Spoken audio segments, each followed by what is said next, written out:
Hello అండి అందరికీ దసరా శరన్నవరాత్రుల్లో ఈ రోజు రెండవ రోజు అమ్మవారు మనకి శ్రీ గాయత్రీ దేవిగా దర్శనం ఇస్తున్నారండి. ఇంకా ఈ రోజు పూజ కోసం అయితే మార్నింగ్ ఇంకా ఫస్ట్ అయితే గడప పూజ చేసుకున్నాను. ఇంకా తర్వాత అయితే అమ్మవారికి నైవేద్యం చేస్తున్నాను.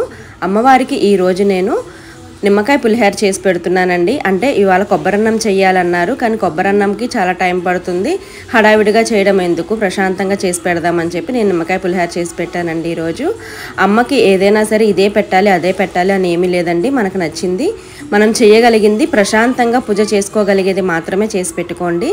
ఇంకా ఈరోజు అయితే ఇంకా అమ్మవారి అష్టోత్తరం గాయత్రి అష్టోత్తరం చేసుకొని ఇంకా అమ్మవారికి నైవేద్యం సమర్పించుకున్నానండి. అమ్మవారికి అష్టోత్తరం చేసినప్పుడు లాస్ట్లో మాత్రమే కుంకుమ గాని అక్షంతలు గాని వేయాలండి. స్వామివారిని కూడా పూజించుకున్నాను కింద. శ్రీమాత్రే నమః.